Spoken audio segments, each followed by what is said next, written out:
크리스마스가 다가오니 문득 장모님에게 더욱 감사한 마음이 들어 이렇게 글을 보내봅니다. 저는 현재 장모님과 함께 살고 있습니다.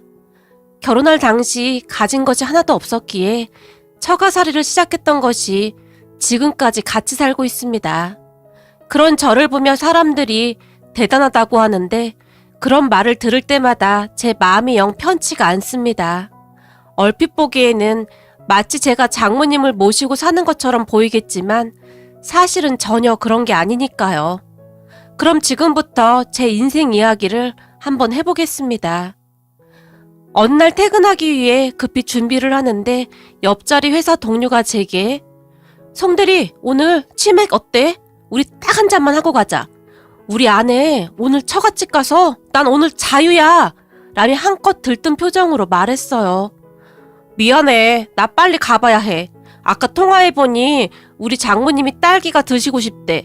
그래서 빨리 들어가봐야 해. 진짜 미안해. 다음에 같이 마시자." 라고 말을 한 뒤 제가 급히 책상을 정리하고 있었어요. "송대리, 저기 말이야. 한번 잘 알아봐." 라며 갑자기 동료가 저를 빤히 바라봤어요. "알아보긴 뭘 알아봐. 혹시 말이야, 나라에서 주는 효자상? 그런 거 없나 잘 알아보라고. 나는 살다 장모님한테 자네처럼 잘하는 사람은 처음 본다. 나는 우리 부모님한테도 그렇게 못해. 근데 아픈 장모님 병수발까지 다 하고. 송대리는 진짜 대단한 사람이야." 라고 동료가 말을 했는데 도저히 이해할 수 없다는 그런 표정이었어요. 그런 동료를 보며 "진짜 미안해. 나 빨리 들어가 봐야 해. 우리 장모님이 나 오기만을 기다리고 계시거든. 그리고 자네도 이런 날은 부모님께 전화라도 한 통 드리고 그래. 맨날 술만 퍼마실 생각하지 말고. 그럼 난 간다." 제가 급히 사무실을 나왔고 동료 직원은 그런 저를 그저 바라만 볼 뿐이었어요. 우리 회사 직원들 뿐만 아니라 제 주변에 있는 사람들이 저를 보며 유난스럽다라는 말을 많이 하지만 저는 절대로 그렇게 생각하지 않습니다. 우리 장모님에게 받은 사랑을 돌려드리려면 아직도 한참 멀었으니까요. 우리 부모님은 아주 오래전에 이혼했습니다. 그래서 저와 동생은 큰 집에 맡겨졌는데요. 처음 한동안은 엄마가 가끔 우리를 만나러 왔었지만 엄마도 다른 남자를 만나서 재혼을 한 뒤로는 아예 연락을 끊어버렸어요. 그렇게 엄마 아버지는 각자 재혼을 해서 살았어요. 그나마 다행이었다고 해야 할까요? 아버지가 학비 정도는 보내주셨기에 그렇게 받은 돈으로 동생과 저는 대학은 졸업할 수 있었어요. 하지만 아버지는 돈은 보내줬음에도 절대 찾아오거나 하진 않았는데요. 가끔 전화 통화라도 하게 되면 "지금 살고 있는 가족들이 니들과 만나는 걸 싫어하는구나. 그러니까 따로 연락하고 그러면 안 된다. 학비랑은 큰아버지에게 보낼 테니까 그렇게 알고 있고." 라는 말만 할 뿐이었어요. 그런 아버지의 연락을 받을 때마다 동생과 제 가슴이 미어져 내렸는데요. 우린 아버지의 따뜻한 말 한마디가 그렇게 그리울 수가 없었으니까요. 하지만 아버지는 새로 생긴 가족들의 눈치를 보느라 우리를 외면해버렸습니다. 그 뒤 저는 대학을 졸업하고 취업을 했는데 정말 악착같이 돈을 모았습니다. 그렇게 얼마 뒤 우리는 큰아버지 집에서 나와서 작은 지하세방 하나를 얻어서 동생과 단둘이 살게 되었지만 정말 열악할 수밖에 없었어요. 그 추운 겨울날 점퍼도 간신히 사서 입을 정도로 악착같이 살았네요. 아버지가 대학 학비는 보내줬지만 그 외의 돈은 한 푼도 보내주지 않았거든요. 덕분에 제 어깨가 무거울 수밖에 없었는데요. 그렇게 열심히 번 돈으로 지하 세방에서 벗어나던 날 어찌나 눈물이 나던지 겪어보지 않은 분들이라면 절대 이해하지 못할 겁니다. 비록 월세이긴 했지만 동생과 저는 지하 세방에서 벗어나게 되었고 생활은 나름 괜찮아져 갔지만 그렇다고 해서 막 나아지거나 한 것도 없었어요. 다만 얼마 뒤 제 동생도 취업을 해서 생활비를 보탰기에 아무래도 이전보다는 살만해졌던 것 같아요. 우리는 그렇게 둘이 의지한 채 세상을 살아가고 있었습니다. 사실 큰아버지 집에 있을 때 워낙 눈칫밥을 먹었던지라 동생과 저는 눈치 보는 일이 습관처럼 되어 있었는데요. 큰아버지 집을 나오던 날 동생이 제게 하던 말이 지금도 잊혀지지가 않습니다. "오빠, 나는 지하세방이라고 해도 우리끼리 있는 게 더 좋아. 그동안 큰엄마가 어찌나 눈치를 주던지 밥도 제대로 못 먹었잖아. 라며 울먹이기도 했거든요. 그래도 그렇게 말하면 안 되지. 엄마 아버지도 그냥 두고 간 마당에 우리를 돌봐준 건 사실이니까. 라며 제가 동생을 달랬지만 나도 알 건 다 알아. 사실 아빠가 큰 집에 돈을 엄청 많이 줬었잖아. 큰아버지한테 있던 빚도 다 갚아주는 조건으로 우릴 받아준 거잖아? 그거 아니었으면 우리 받아주지도 않았을걸? 라며 동생이 입술을 삐죽거렸어요. 물론 그런 동생의 말은 틀린 말이 아니었는데요. 그때 당시 우리 아버지가 사업을 하고 계셨는데 돈을 꽤 잘 버는 모양이었어요. 그래서 우리를 돌봐주는 걸 대신해서 큰아버지에게 돈을 꽤 많이 준 걸로 알고 있었으니까요. 사실 큰댁 가족들은 그 돈으로 꽤 배부르게 살긴 했어요. 그럼 큰아버지 부부는 우리에게 정말이지 모질다 할 정도로 인색하긴 했지만 저는 그저 고아원에 가지 않은 것만으로도 다행이다 싶은 생각이었기에 큰댁 가족들에게는 어떠한 원망도 없습니다. 그렇게 동생과 저는 큰댁을 나온 뒤 다시는 찾아가지 않았는데요. 제가 가끔 전화를 해도 큰댁 가족들은 제 전화를 받지 않았거든요.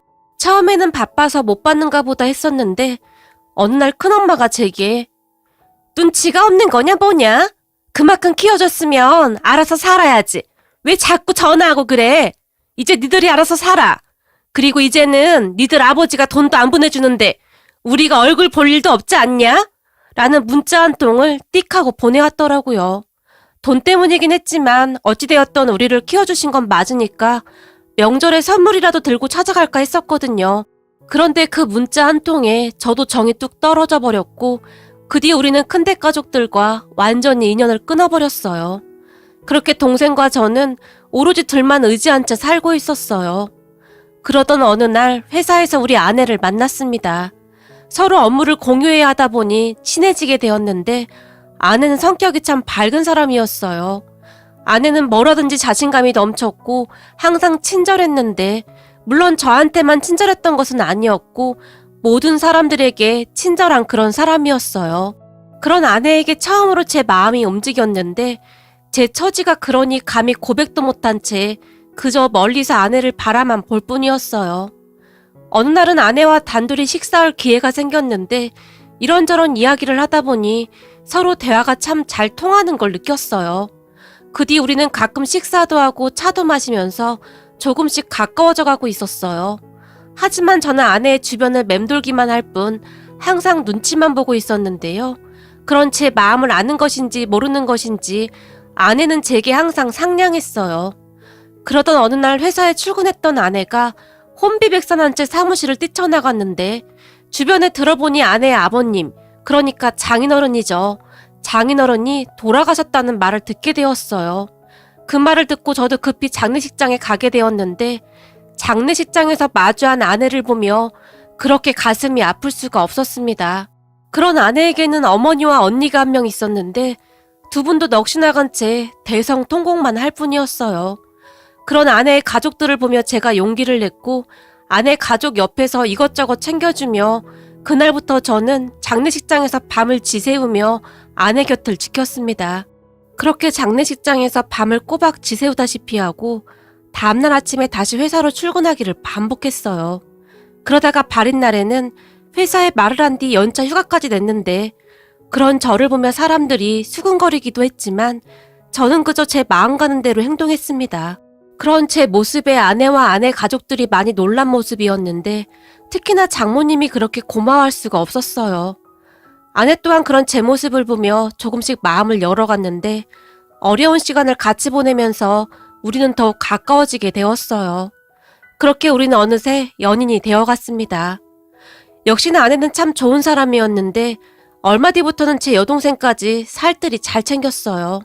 우리 집에 올 때마다 반찬을 잔뜩 가지고 와서 냉장고에 가득 넣어두기도 했었는데 동생과 둘만 사는 것을 알고는 장모님이 항상 챙겨서 보내주셨거든요. 그런 아내를 보며 제 동생도 참 좋아했고 한 2년쯤 사귀었을 무렵 장모님이 먼저 결혼 이야기를 꺼내셨어요. 어차피 자네 여동생이랑 둘만 사는데 둘 다 우리 집에 들어와서 같이 사는 건 어떻겠나? 우리 집이 좁은 집도 아니고 라고 제게 물으셨거든요. 네? 제 동생까지요? 그러면 장모님도 그렇고 처형도 그렇고 불편하지 않으시겠어요? 라고 제가 물었는데요. 우리야 괜찮지만 사돈 처녀가 불편할까 그게 걱정이긴 한데 아무리 생각해봐도 사돈 처녀 혼자 두는 게 걱정도 되고 계속 마음에 걸려서 말일세. 요즘 세상이 워낙 험해서 말이야. 그 당시 장모님의 말은 진심이었기에 순간 제 눈시울이 붉어졌어요. 지금껏 살면서 우리를 그렇게 걱정해준 사람이 아무도 없었기에 장모님의 말 한마디가 제게는 크게 와닿았거든요. 그럼 제가 동생한테 한번 물어보겠습니다. 그리고 말씀이라도 그렇게 해주셔서 정말 감사합니다. 라며 제가 장모님을 바라봤어요. 고맙긴 뭐가 고마워. 이제 가족인데 당연한 거지. 장모님이 오히려 저를 나무라기도 했어요.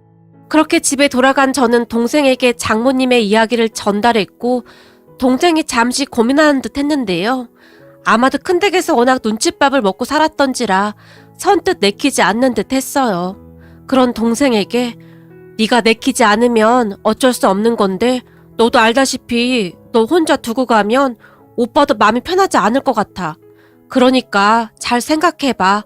라는 말을 해줬고 며칠 동안 고민만 하던 동생이 용기를 내어 저와 함께 가겠다고 했어요. 그뒤 결혼을 하고 우리는 처갓집으로 들어갔어요. 물론 동생과 함께 말이죠. 처갓집 가족들은 훨씬 더 좋은 사람들이었는데 한두 달이 지나자 동생도 금방 적응해 갔어요. 무엇보다도 아침에 눈을 뜨면 장모님이 따뜻한 밥상을 차려주셨고 동생과 저는 식탁에 다 같이 앉아서 밥을 먹는 그 시간이 그렇게 좋을 수가 없었어요. 그러던 어느 겨울 저녁 식사를 하던 중 제 동생이 저는 크리스마스가 정말 싫었어요. 다른 친구들은 다들 선물 받았다고 자랑했었는데 우린 단 한 번도 선물을 받은 기억이 없었거든요. 아무리 생각해봐도 우린 진짜 너무 일찍 동심을 잃어버린 것 같아요. 라는 말을 꺼낸 적이 있었는데요. 그 말을 듣던 장모님이 굉장히 많이 안타까워하셨는데 그의 크리스마스 전날에 장모님께서 동생 방문 앞에 커다란 선물을 놓아두셨고 다음날 방문을 열던 동생이 선물을 보고 깜짝 놀라 어리둥절한 채 서 있었는데요. 사돈처녀 메리 크리스마스. 그동안 사돈처녀가 착하게 살아서 산타 할아버지가 한꺼번에 엄청 큰 선물을 주고 갔나 보네. 라며 활짝 웃으셨어요. 그리고 그런 장모님의 말에 선물을 받아든 동생의 눈에는 눈물이 그렁그렁해졌는데요. 우와, 난생 처음 받아보는 선물이에요. 감사합니다. 라며 장모님께 감사 인사를 했지만 아니 그걸 왜 나한테 감사해요? 산타 할아버지한테 감사해야지. 그리고 그렇게 막 울고 그러면 내년에는 산타 할아버지가 선물 안 주신대. 그러니까 울지 말고 여기 앉아서 선물이나 뜯어봐요. 도대체 뭐가 들었길래 이렇게 큰 거야? 라며 장모님은 그저 활짝 웃을 뿐이었어요. 그런 장모님의 말에 동생이 신이 난 채 선물 포장을 뜯고 있었는데요. 처음 받아보는 선물에 손까지 떨리고 있었답니다. 그런 모습을 바라보는데 어찌나 행복하던지요. 아마도 태어나서 처음으로 느껴보는 가족의 사랑이 아니었나 싶습니다. 그런데 장모님의 배려는 그것뿐만이 아니었어요. 우리 집에 가끔 장모님의 형제분들이 오셔서 식사를 하곤 하셨는데 어느 날은 이모님 한 분이 동생과 저를 보며 갑자기 이래서 엄마가 있어야 하는 거야. 둘 다 얼굴이 항상 어두침침하잖아?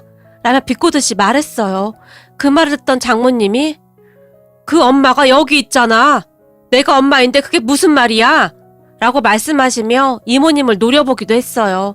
그리고는 그분들이 다 돌아가시고 난 뒤에 제 동생을 보며 내가 엄마니까 앞으로 어디 가서 기죽을 필요 없어요. 알겠죠? 라는 말을 할 뿐이었어요. 장모님은 항상 그렇게 든든하게 우리 옆을 지켜주셨어요.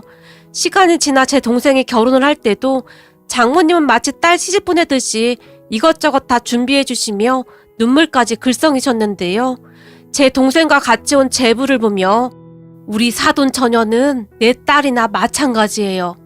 그러니까 우리 사돈 처녀 눈에 눈물 나게 하면 절대로 안 됩니다. 항상 서로 아끼면서 잘 살아줘요. 라는 말을 하기도 했어요. 그 뒤 동생과 제부는 결혼해서 잘 살고 있었고 서로 자주 왕래하며 행복한 시간을 보내고 있었어요. 그런데 그런 우리 집에 청천벽력 같은 일이 일어났습니다. 어느 날부터 장모님께서 식사도 잘 못 드시고 살도 많이 빠지셨어요. 그런 장모님이 걱정이 되어 병원에 모시고 가서 정밀 검사를 해봤더니 글쎄나 의사가 암이라고 하는 게 아니겠습니까? 그래도 그나마 다행이었던 게 초기에 발견되어서 치료가 가능했는데요. 아무래도 연세가 있으시다 보니 항암 치료부터 해서 모든 것이 더 힘들 수밖에 없었어요. 그랬기에 온 가족이 장모님 건강을 신경 쓰고 있었고요. 그렇게 그날 저는 장모님이 드시고 싶다던 딸기를 사서 집으로 들어갔는데 집에 제 동생이 와 있었어요. 송서방이 한 발 늦었구만. 사돈 처녀가 딸기 벌써 사왔어. 라며 장모님이 활짝 웃으셨어요. 그런 동생을 보며 넌 언제 왔어? 제가 물었고 지나가던 길에 잠깐 들렀지. 마트에 갔더니 딸기가 너무 신선하더라고. 사돈 어르신이 딸기 엄청 좋아하시잖아. 그래서 잠깐 들렀어. 라며 미소 짓다가는 다시 동생의 장모님께 사돈 어르신 맛이 어땠어요? 괜찮았어요? 라고 물었어요. 아주 맛있었어. 하루 종일 입맛이 없어서 뭘 먹지를 못했는데 딸기를 몇 개나 먹었는지 몰라. 딸기가 아주 신선하고 달아. 근데 집에서 여기까지 오려면 한참 걸리는데 고생했겠네. 장모님이 제 동생을 걱정스레 바라봤어요. 아니에요. 저는 하나도 안 힘들어요. 그러니까 빨리 건강해지셔야 해요. 저 결혼식 하기 전날 저한테 그러셨잖아요. 이제 여기가 친정이니까 언제든지 찾아와. 내가 항상 여기서 기다리고 있을 테니까. 라며 제 손을 잡아주셨잖아요. 누군가가 저를 기다려준다는 그 말이 제게는 얼마나 큰 힘이 되는지 아세요? 앞으로 평생 제 엄마가 되어주신다고 했잖아요. 그러니까 빨리 완쾌하셔서 항상 저 기다려주셔야 해요. 저한테도 든든한 친정이 있다는 게 얼마나 힘이 되는지 아세요? 라며 제 동생이 두 팔로 장모님을 살포시 감싸 안았어요. 그 모습에 우리 모두의 눈시울이 붉어졌는데요.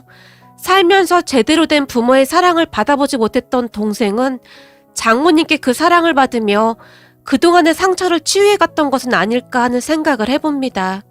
그리고 그 순간 장모님이 아무 말도 없이 제 동생의 등을 토닥여 주셨는데 나 절대로 그렇게 쉽게 안 가. 난 우리 손주들까지 다 봐야 하거든. 애 낳을 때 친정엄마가 옆에 있어줘야 하는데 나는 절대 못 가. 혹시나 저승사자가 데리러 와도 절대로 못 간다고 사정사정 할 테니까 다들 걱정하지 마. 라며 아주 단호한 표정으로 말씀하셨어요. 그렇게 장모님은 그 힘든 항암 치료를 다 이겨내셨습니다. 차마 옆에서 보고 있을 수가 없을 정도로 가슴 아픈 시간이었지만 어머니는 강하다고 했던가요? 장모님은 오로지 자식들을 생각하며 잘 버텨내 주셨습니다. 그뒤 장모님은 뒤늦게 결혼한 처형의 결혼식까지 다 챙기셨고 우리 부부가 낳은 아이를 안으며 그렇게 좋아할 수가 없었어요. 그렇게 얼마 후에 제 동생도 아이를 낳았는데 정말 세세한 것까지 다 챙겨주시며 주변을 놀라게 했습니다. 제부뿐만 아니라 동생의 시어머니조차도 우리 장모님을 보며 감탄을 할 정도였으니까요. 장모님은 항상 웃음을 잃지 않으셨는데요. 손주들을 볼 때마다 얼굴에 한박 웃음이 가득하셨어요. 그런 장모님을 보며 참 많은 생각을 하게 되는데요. 꼭 배 아파 낳아야만 부모인가요? 사랑으로 보듬어주는 우리 장모님 같은 분이 진정한 어머니의 모습이 아닐까요? 평생을 원망만 가득한 채 살아온 우리에게 어머니의 참사랑을 가르쳐주신 우리 장모님께 진심으로 감사드린다고 전해드리고 싶습니다. 장모님, 이제 완쾌되셨으니까 앞으로는 절대 아프지 마시고 오래오래 사셔야 해요. 온 가족이 장모님만 바라보고 있는 거 잘 아시죠? 세상에 하나뿐인 우리 장모님, 우리 어머니 사랑합니다. 항상 건강하세요.